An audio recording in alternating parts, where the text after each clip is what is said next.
not a very filial thing to do.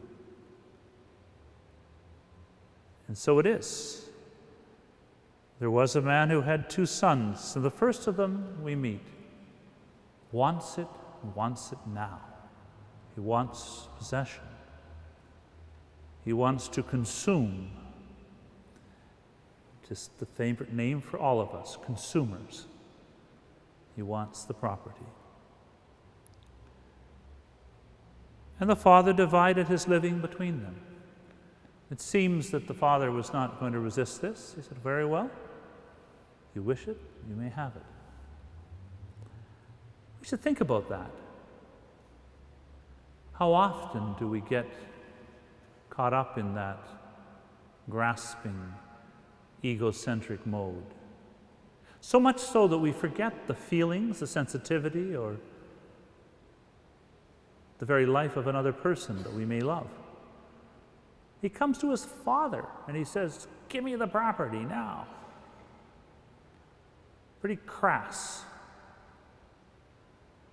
And yet how common it can be in our relationships with others. We do not think. He's looking for the property. He's not thinking about his father. How often we forget the face of the people near us because our eyes are on the prize. Let's reflect on that in that spirit of the younger son, the greedy spirit, insensitive, preferring a what to a who. He wants the what, and he doesn't think about the who. I mean, what was his father thinking? Imagine saying that to the poor man. Let's ask the Lord's forgiveness for the times when we have been like that. Reflect upon the spirit of the greedy younger son, insensitive, more consumed by desire for possession than compassionate and understanding of his father, who is so kind that he gives it to him. Let's ask the Lord to help us in our lives when we find that.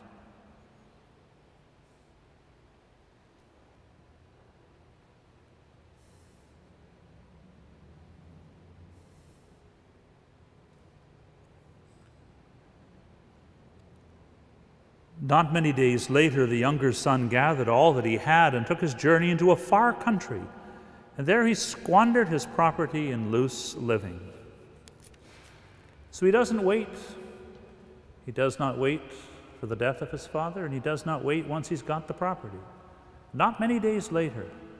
How quickly we rush down a path that is mistaken and foolish. So often, such a hurry, so unwise. Not many days later, the younger son gathered all he had and took his journey into a far country. He didn't want to wait around with the family and the neighbors he knew. He wanted to head off far away for his wild adventure. He didn't want his father to see what he was doing. I'm sure he didn't want his elder brother to see what he was doing. And probably nobody else. This is the earliest version we have of what happens in Vegas stays in Vegas. He went off to a far country when no one knew him.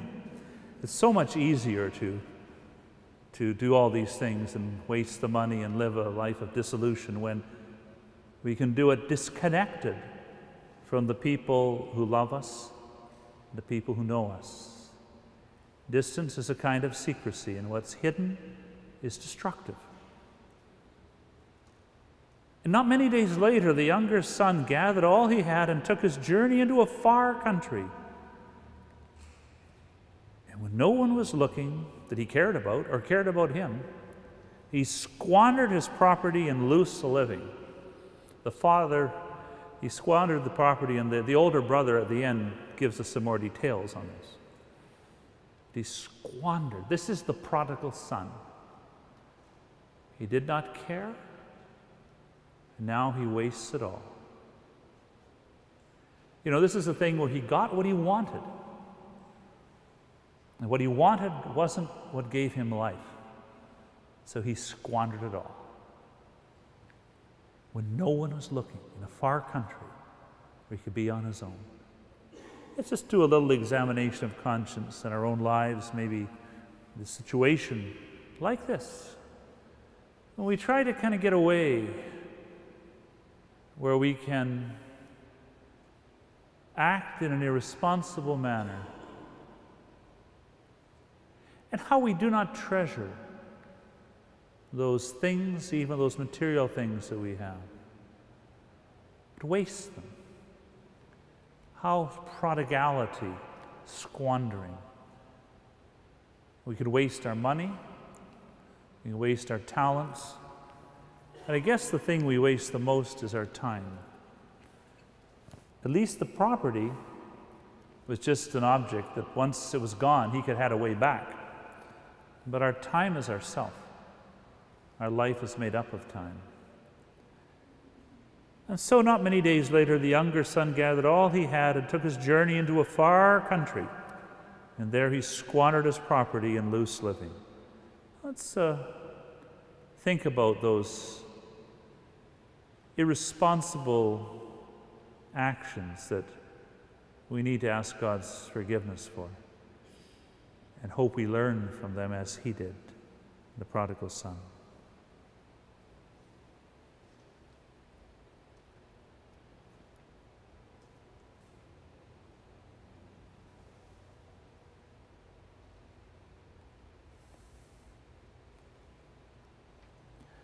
And when he had spent everything, a great famine arose in that country, and he began to be in want.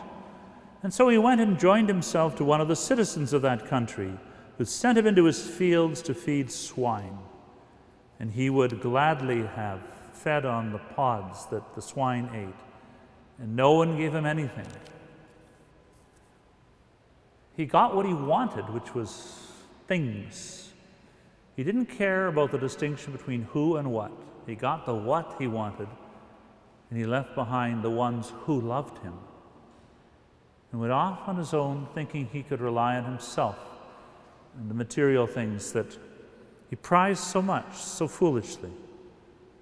And when he had spent everything, he realized that he was not in control, because a great famine arose at a most inopportune time. And foolishness built on foolishness, as he began to recognize then what he had done. And he began to be in want. And so he was forced, he went and joined himself to one of the citizens of that country, who sent him into his fields to feed swine. The very opposite of what he had had before. And of course, the feeding of swine for this young Jewish man was repugnant. And yet that's all he could have. When we think we're going to take over and get in control and steer the ship, we end up like him with nowhere to go. It's like people experience sometimes in a game of chess where there are no other moves to make as you get pressed against the back. We're out of options. He sought total control. I want it now, and he ended up with nothing. Nothing of things he valued. And he would gladly have fed on the pods that the swine ate. And no one gave him anything. He didn't have the compassion of people who knew him as someone, as a person. He was himself now just a thing. And that shocked him. But when he came to himself, he said, "How many of my father's hired servants have bread enough and to spare, but I perish here with hunger."